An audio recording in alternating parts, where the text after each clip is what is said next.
katahasan na mag-share sa pulong sa Ginoo. And for almost half a year na, nag-series ta about Ecclesiastes chapter 7 and naapata sa Book of Ecclesiastes and naapata sa Ecclesiastes chapter 7. But I decided nga last na nako nga mag-share karon nga bulan about this book because as we prepare for our prophetic conference, I am making a series of studies sa Book of Revelation. So maybe starting next month, I will be sharing about the Book of Revelation. So karon nga buntag, ako mo hayon sa pag-abli sa inyong mga Bibles in the Book of Ecclesiastes chapter 7.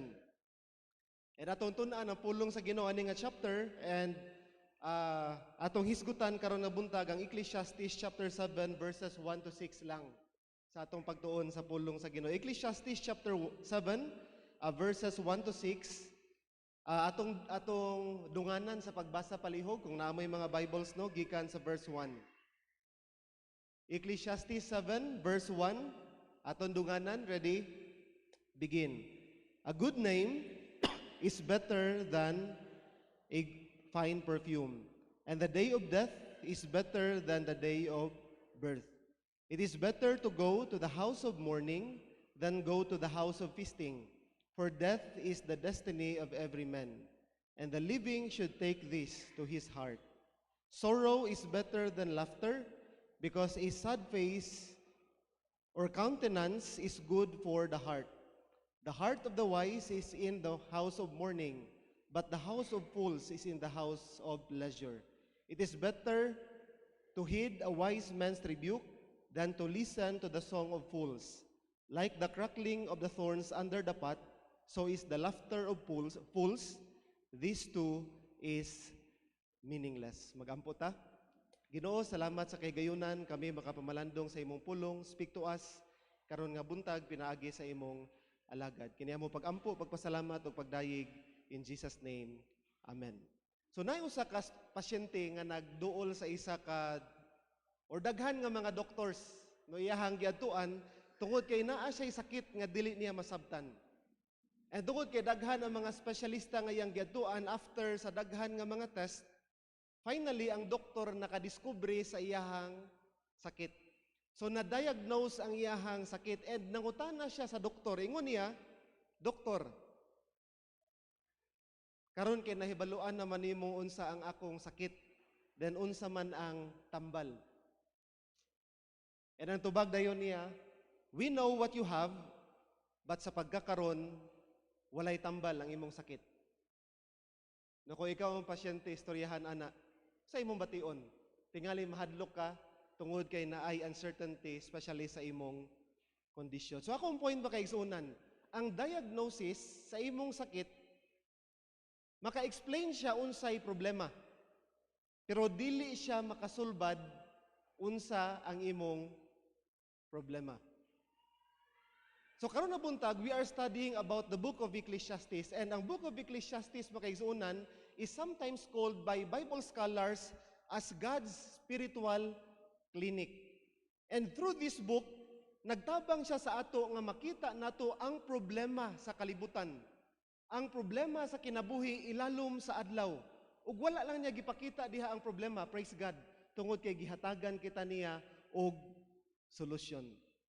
That is why first part sa atong study from chapter 1 to chapter 6, Solomon gives us the diagnosis sa kinabuhi of life under the sun. Og i-explain niya diha nga ang kinabuhi sa kalibutan daghang problema, daghang struggles, daghang tag disappointments, daghang tag uncertainty sa kinabuhi, daghang tag earthly pursuits under the sun, pleasures under the sun. But ingon niya, apart from God, it is vanity, empty. Aningon niya, striving after the wind. Then pag-abot dayon sa chapter 7, mga kaigsuunan, naghatag diha ang pulong sa Ginoo og solution. Praise God, kay ang mga problema, ang emptiness sa atong kasing-kasing, unsa pa na siya ng mga problema nga atong ginatubang sa kalibutan, na ay solution na gina-offer sa ato ang pulong sa Ginoo. And every time mo adto ka sa ospital, madiskubrihan nga naa kay sakit unsa ihatag sa doktor. Reseta. Okay? Mo idalon nimo sa ospital para mo palit kag tambal. And dinhi makaigsuunan ang prescription na gihatag sa pulong sa Ginoo nga tambal, solution na gina-offer niya dinhi about sa kinabuhi ilalom sa adlaw, ang reseta mga kaigsunan nga gisulat diha is kaalam, wisdom. Because wisdom or God's wisdom mga kaigsunan helps us how to live. God's wisdom helps us sa pag-atubang sa mga kalisod sa kalibutan. Ang kaalam na gikan sa Ginoo magtabang sa ato. Dili man nato masabtan tanan, pero magtabang sa ato sa pag-atubang sa mga kalisod, mga problema nga gaabot sa atong kinabuhi. And most of all mga kaigsunan, ang kaalam na gikan sa Ginoo magtabang sa ato to discover our purpose sa kinabuhi. Ani ato hinumduman mga kaigsunan, ang pulong sa Ginoo nagpahinumdum sa ato that God's wisdom is absolute. Because God's wisdom is grounded upon truth. Dili sa tawhanon nga mga pagbati, dili sa tawhanon nga mga prinsipyo, dili sa usa ka libro, okay, or bisan pa na unsa nga mga libro sa kalibutan or human experiences mga kaigsunan, but God's wisdom is grounded upon the truth of God's word. Kamatuoran, dili opinion, dili chismis mga kaigsunan, because one of the greatest battles today mga kaigsunan is the battle over truth. Na mga tao moingon sila, why should I believe the Bible? Ang pulong sa Ginoo relevant pa ba today? Especially sa atong pag-atubang sa kinabuhi. Aningon nila, modern thinking is better than the Bible. In fact, makaigsuunan, ang pulong sa Ginoo, especially in Ecclesiastes chapter 7, ang mga kamatuoran na ginatudlo niya dinhi sa ato is a contradiction or even sometimes miingon ta nga strange sa tawhanon nga unahuna tungod kay lahi contradiction siya ug muna atong tun-an karon nga buntag sa Ecclesiastes chapter 7, yet importante siya. Tingali uban sa ato maingon or miingon ka nga dili nimo madawat ang mga prinsipyo nga ginatudlo dinhi sa Ecclesiastes chapter 7, but importante siya makaigsunan as we face uncertainties makaigsunan and even life under the sun. Ug ato ning isa-isahon karon nga buntag, 6 verses lang ang atong tun-an karon nga buntag sa pulong sa Ginoo. Sugdan nato sa verse 1.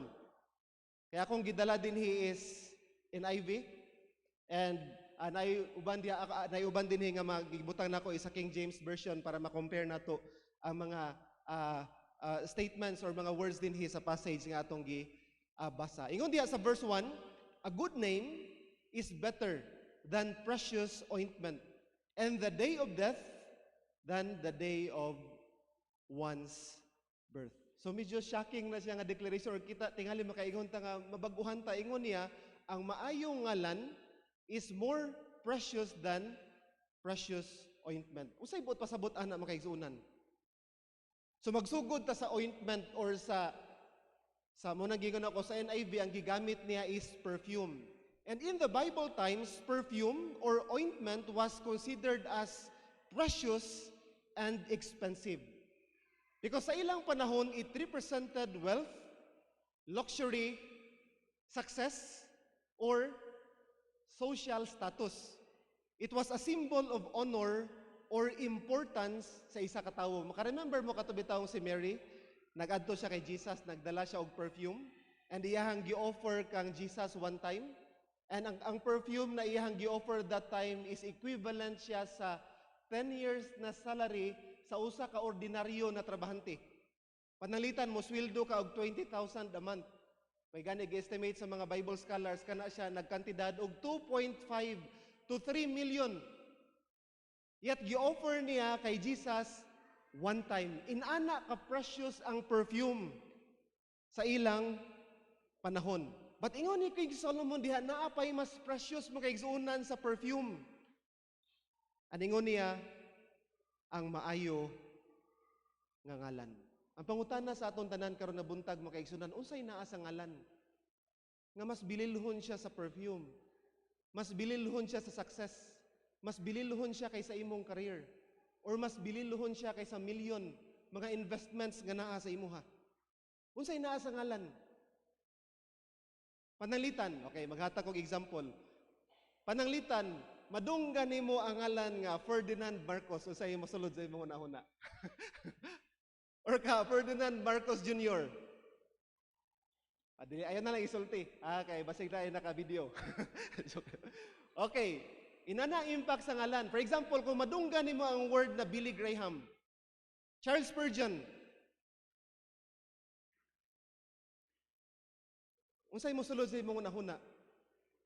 Tungod kay ang imong ngalan makaigsunan becomes your legacy. And in the Bible, good name speaks about character.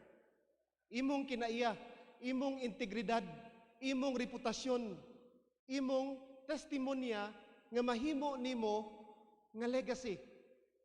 Pwede mawala sa imo tanan, pero kung ang maayo nga ngalan magpabilin, ang imong value dili mawala.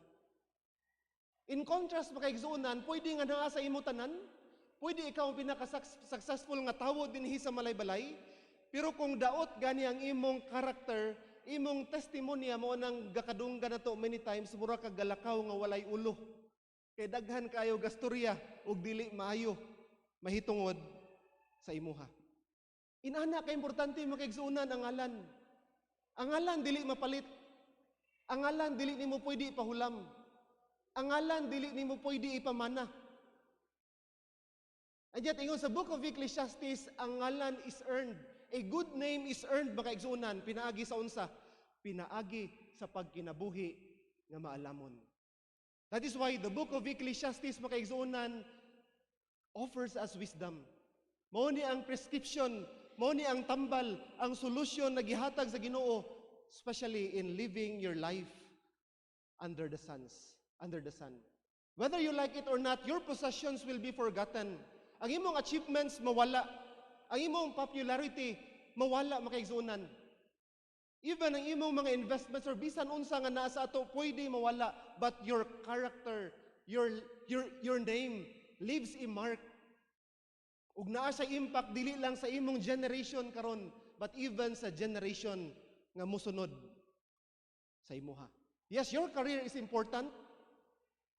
Busa ang Bible, especially in previous chapters sa atong pagtuon, naghisgot ta about stewardship of our time, stewardship of your talent, stewardship of your treasure. It is a must makaigsuunan sa atong kinabuhi. But always remember that your testimony is more important than your success. Ang testimonya nimo sa imong pamilya, ang testimonya nimo dinhi sa Bethel Baptist Church, ang testimonya nimo dinhi sa Balay-Balay is more important than your success. Busa ingon si King Solomon, a good name is more important than precious ointment. Ug nagpadayon sa diha sa verse 1, ingon niya, the day of death is more important, is better than the day of one's birth. Ang panahon sa imong kamatay mo nang giingon ako, contradiction kayo sa tawhanon nga perspective. And maybe some of you mag-disagree. Sa unsang paagi, pastor, nga ang kamatayon sa usa ka tawo mas bililhon, mas importante kaysa panahon nga natawo ka. But as we look at the context magaigsunan, si King Solomon or ang pulong sa Ginoo dinhi, wala naghisgot about hopeless death. Wala sa naghisgot about sa kamatayon sa usa ka tawo nga daot og ngalan. But he was speaking about a person nga namatay, usa ka anak sa Ginoo nga nagkinabuhi ug nagamping sa iyang ngalan, sa iyang kinabuhi. Ug ang iyang kamatayon ingon sa pulong sa Ginoo mas maayo kaysa panahon sa iyang pagkatawo. Ibutan nato nga example, panahon nga natawo tayo, diha nagsugod ang journey sa atong kinabuhi. Diha nagsugod pod ang mga pagsulay sa atong kinabuhi. Diha nagsugod ang mga struggle sa atong kinabuhi, mga battle sa atong kinabuhi. And I don't know sa imong kinabuhi karon unsa imong mga ginaagian. Daghan tag mga ginaagian sa kinabuhi gikan sa atong pagkatawo, even hangtod sa kamatayon, dili na magundang makaigsuonan.